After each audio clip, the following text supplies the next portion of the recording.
Dick Powell as Richard Diamond, private detective.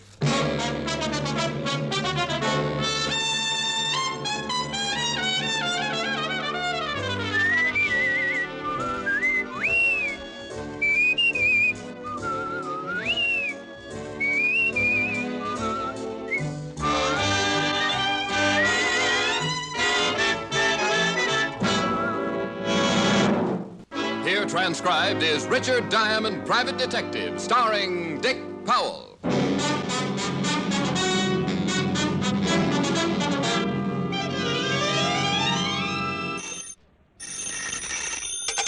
Diamond Detective Agency, we deal in crime, but we're closed now. It's Christmas time.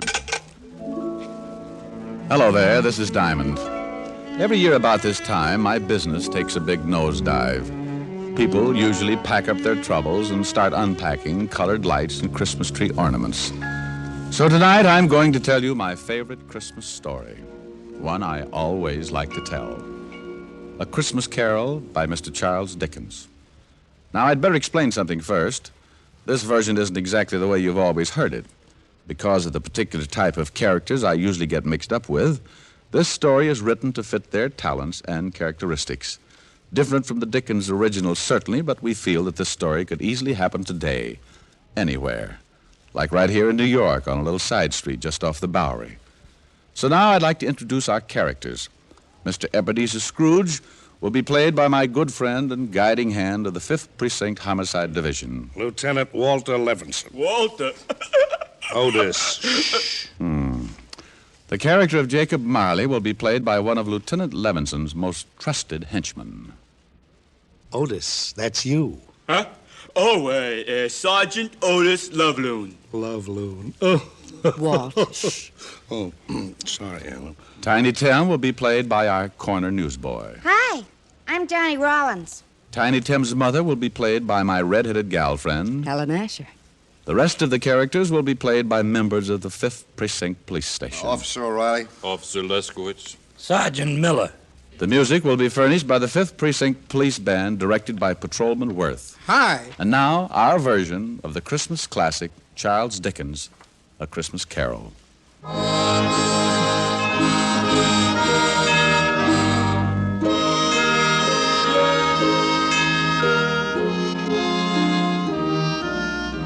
Once upon a time, there was a nasty old guy named Ebenezer Scrooge. He was nasty, all right. He didn't like anything, except maybe all the dough he could get his hands on. Scrooge had a little business that he started with his partner, Jacob Marley. The outfit was known as Scrooge and Marley Loan Company. But one day, poor old Marley just up and keeled over. So the boys along the big street gave him a nice funeral, and old man Scrooge took over the business. Well, Marley had been dead for 7 years, and Scrooge lived alone in his little room over the office, and for a hobby, he hated everybody. He had a young guy working for him named Bob Cratchit. Bob had a wife and 4 kids and made just enough to make ends meet. Scrooge used to ride him all the time. When he got so cold the polar bears complained, Cratchit would turn on the little heater, and Scrooge would say, Cratchit, what do you think you're doing? Turning on the heat, that's what I'm doing. My fingers look like popsicles. I don't care if they come in 6 delicious flavors. Every time you turn on that heater, it costs me money. Business is not good, so get back to your work. And turn off the heat. Oh, now look, Mr. Scrooge, I'm freezing. This pen ain't guaranteed to ride under ice. I'm telling you once more, get back to your work. Okay, but I don't know why you worry about business. Why not just put up a sign and turn the joint into a skating rink? Merry Christmas, Mr. Scrooge.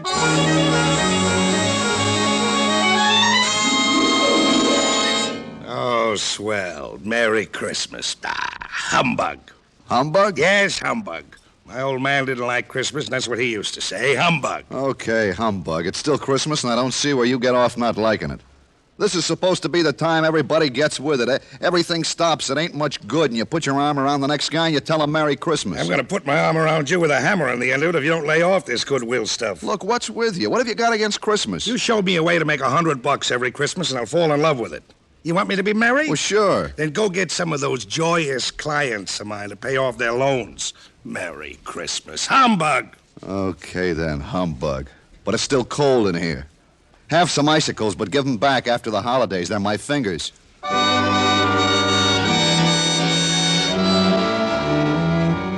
Late that evening, Scrooge went upstairs to his room, the room where Jacob Marley used to stay.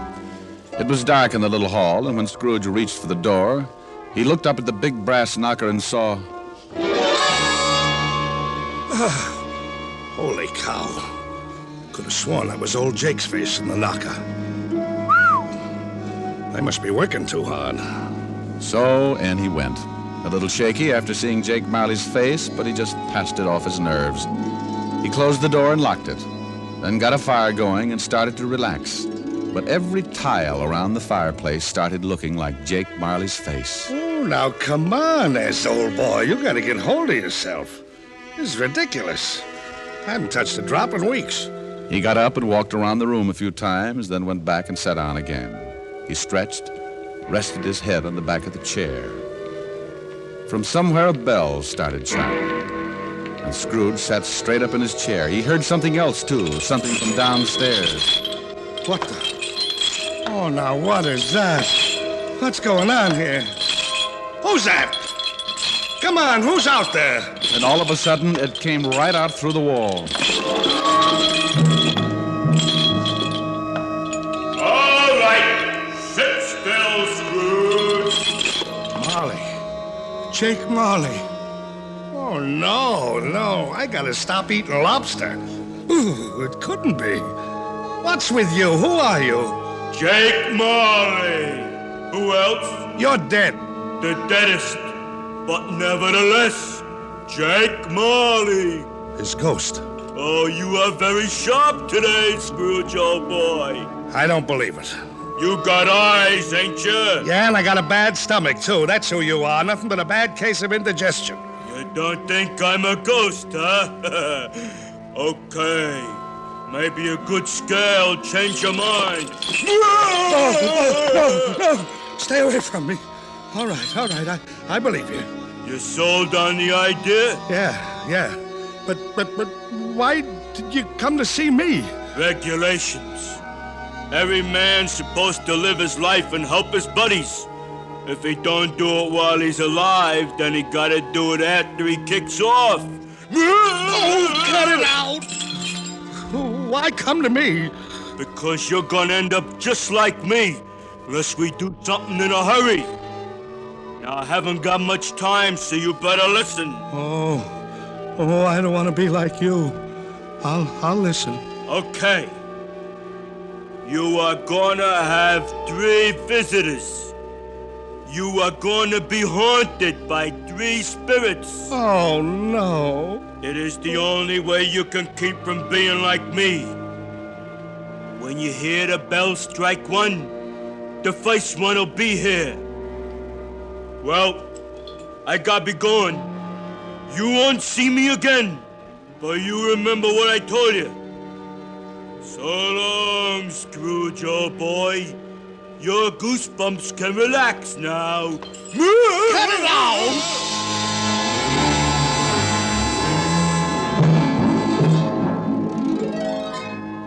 After the ghost took off, Scrooge just refused to believe it. Nuts. It's ridiculous. Humbug. Then he climbed into the sack and was soon snoring up a storm.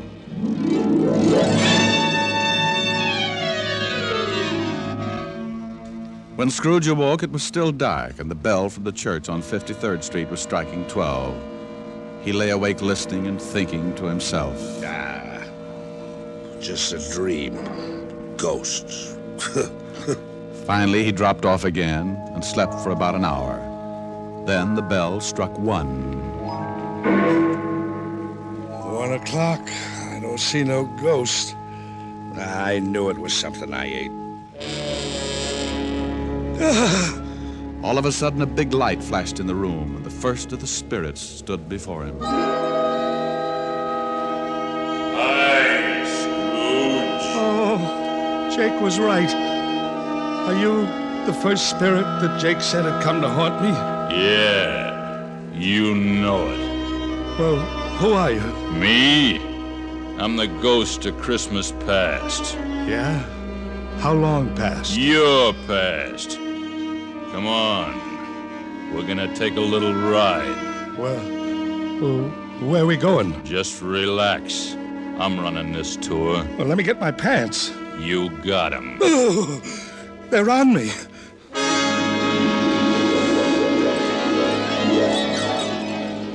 With that, the ghost of Christmas past grabbed Scrooge by the hand, and they both flew out of the window. Scrooge nearly lost his upper plate, but before he could yell for help, he was standing in front of a dirty, ramshackle old tenement building. You know where you are? Sure, I know where I am. This is where I was brought up. Even the garbage cans are the same. You had a pretty tough time when you were a kid, didn't you? The toughest? I wasn't very big. The rest of the kids in the neighborhood were. I had more black eyes than a crow. You want to go in? What for? To see your folks. My folks died a long, long time ago. They're there now. Come on.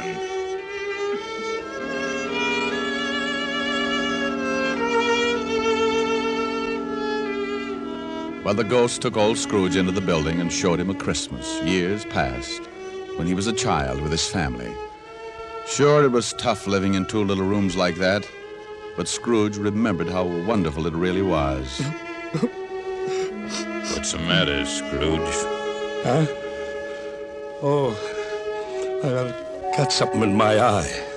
You were pretty lonely when your folks... when they, Yeah. You know, there was a young kid that came around earlier this evening and sang some carols. Gee, I wish... Yeah? What do you wish? Oh, nothing. Come on. I want to show you another Christmas.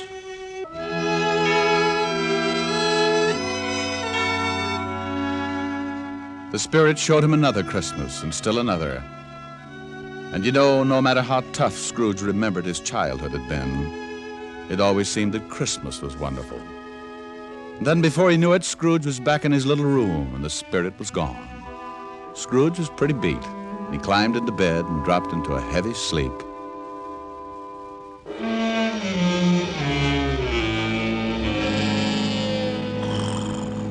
Merry Christmas.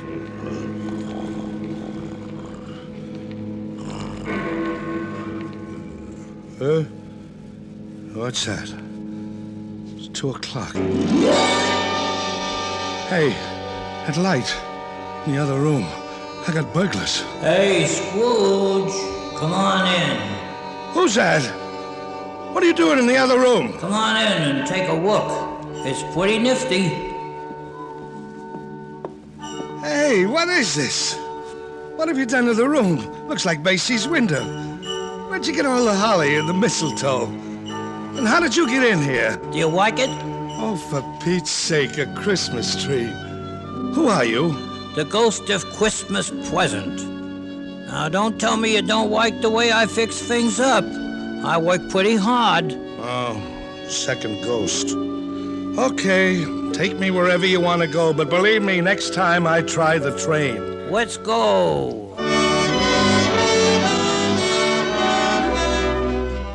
Now what do you see? I see bright colored lights, people having a lot of fun, kids on sleighs. See that building over there?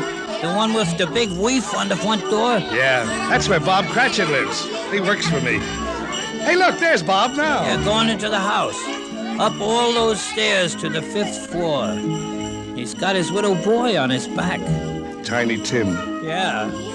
He got polio last summer. Pretty sick little boy. I know. Bob said he'd need a lot of care if he was ever gonna walk again. Come on. Let's take a peek. Hi. Hello, honey. You and Tim have a good time? The best. Didn't we, Tim? Yeah, Dad. We watched all the kids in the block on their sleds. Mom, will I ever be able to ride a sled? Of course, Tim. Won't he, dear? Well, sure thing, Roughneck. Next Christmas, you'll be out there doing belly whoppers with the rest of them. Dad, what's the matter? Your eyes are all wet. Nothing, Tim. I just got some snow in them. You want some chicken, Tim? No turkey? No, but lots of cranberries. Okay. Can I sit next to you, Dad? You just bet. Bob, Will you say grace, dear? Can I say something first, Mom? Of course, Tim. What would you like to say? God bless us, everyone. What's the matter, Scrooge, old boy? Got some snow in your eyes, too? Tell me something. Sure, if I can. What about Tiny Tim? Well, can't say for sure. If his old man makes enough money next year to get the White Doctor, little Tim will get along just fine. But times are tough, aren't they, Scrooge? Yeah. Now, the spirit of Christmas present took Scrooge to many places and showed him a lot of happiness and a lot of misery. And finally back to his little room, and the spirit was gone. Oh, I don't know whether I can take much more of this.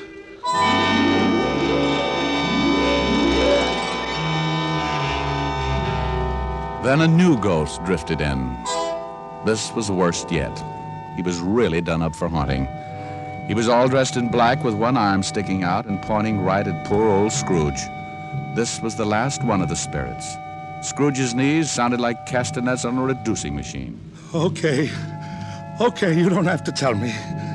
You're the ghost of the Christmas that hasn't come yet. You I'm really scared of.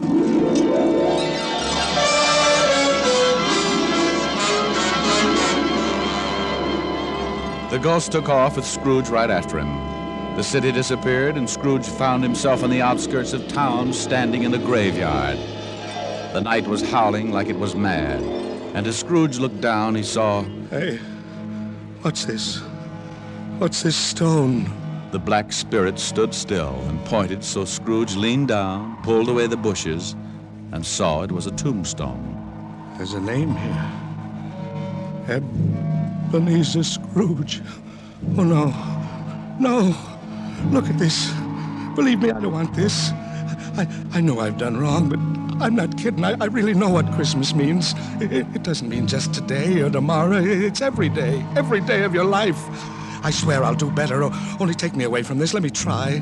Let me try to make Christmas right for me and for everybody else. Please, please don't let this happen. Give me another chance. Well, don't just stand there. Put your arm back in. You'll catch cold. Well, say something. Suddenly, Scrooge dropped to his knees and reached out for the spirit. But something happened. The spirit started to shrink. Then it collapsed. And when Scrooge looked up... What the... My bedpost. My own bedpost. I'm home. Oh, thank goodness. I lived the past, the present, and the future, and now I'm home. Hallelujah! Spirit, wherever you are, believe me, from now on, things are going to be different. Oh, yeah. And thanks. Paper, get your morning paper. Hey, boy! Yeah? What day is this? It's Christmas. What's with you? Christmas! Oh, boy, I haven't missed it. The spooks did it all in one night. Boy! Oh, it's you, Mr. Scrooge. How many papers you got? I don't know. Well, here's What? $5. Throw them away and then go have yourself a Merry Christmas. Gee, thanks, Mr. Scrooge. And a Merry Christmas to you. Oh, boy, say that again. Thanks. No, the other. Oh, you mean Merry Christmas? Yeah, that's it. Merry Christmas.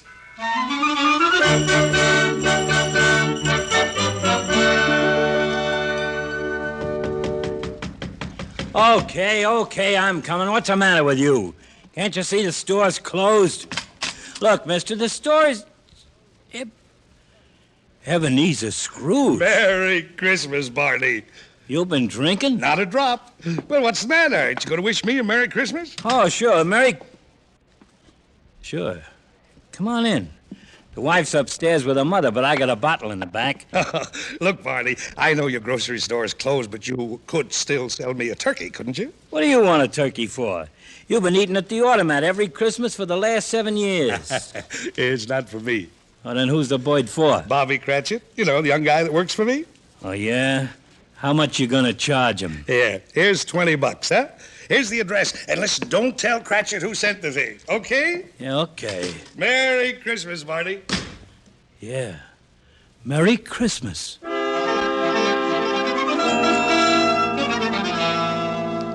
Well, old Scrooge went back to his rooms and took an old blue suit out of the mothballs.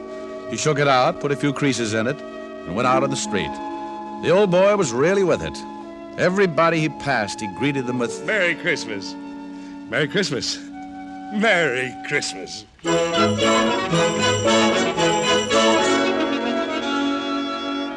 He went to church and gave a large donation, and Father McCarthy nearly forgot his sermon. Yes, for the first time in his life, Scrooge was having a Merry Christmas and arrived early at his office. If he could just catch Cratchit coming in late, and he did, Bob was a good 21 minutes late. Cratchit, Oh, no. you're 21 minutes late. Yeah. I'm sorry, Mr. Scrooge. I had a big evening. Oh, last you night. did, huh? You know what I told you if I caught you fancy-footing it in here late again. Okay, so I'm canned. You think you got it coming? I'm too tired to argue. Jobs are tough enough, and I hate to lose this one, but I'm just too tired. A raise would help, huh? That's the silliest question of the year. Then you got it. It's in the envelope. What? Uh-huh. Maybe after we see how the funds are, we might be able to do something about Tiny Tim. Yeah. I don't get it. A raise? You want to do something about Tim? I don't get it. Sure you do, Bob. Haven't you heard? It's Christmas. Now go on home, take the day off, take the week off, come back when you feel like it. Merry Christmas. Mr. Scrooge, Yeah? Merry Christmas.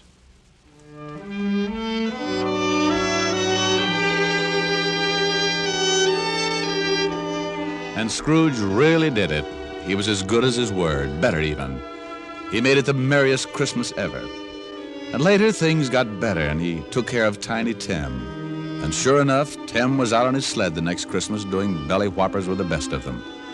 Every Christmas thereafter, all along the big street, it was said, if anyone knew how to make Christmas merry, old Ebenezer Scrooge was that one. And I hope that can really be said about all of us. Just like Tiny Tim said.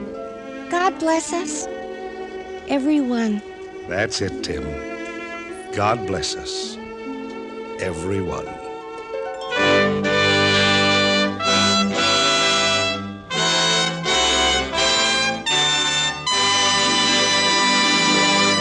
Oh, Rick, that was a wonderful story. Not quite the way Dickens wrote it, but it meant the same thing. Well, thanks, Helen, dear. I thought you were good as Tiny Tim's mother, too, didn't you, Walt? I sure did, and that's no humbug. What in the world was that? It's Sergeant Otis. He's still playing Marley.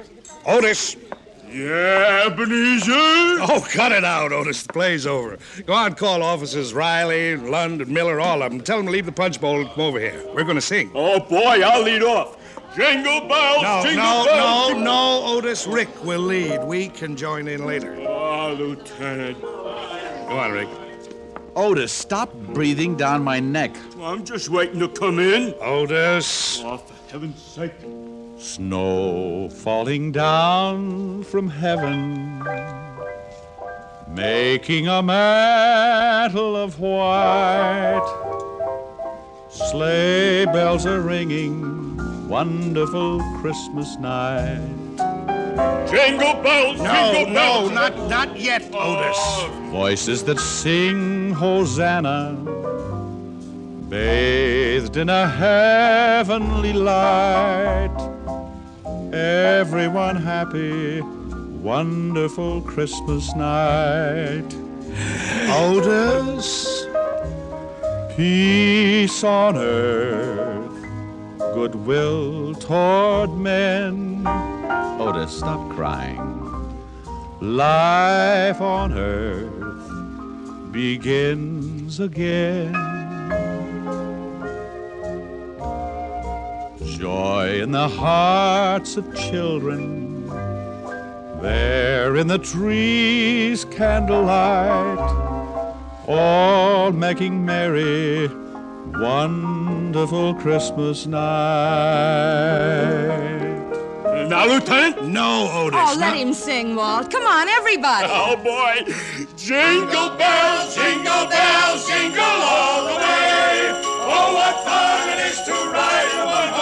open sleigh. Jingle bells, jingle all the way. Oh, what fun it is to ride in a one-horse open sleigh. Merry Christmas, everybody.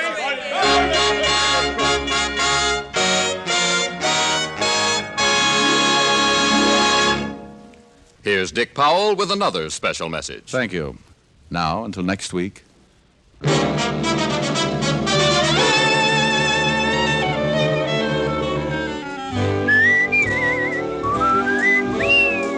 Tonight's transcribed adventure of Richard Diamond was written by Blake Edwards with music by Frank Worth. Our director was Nat Wolfe.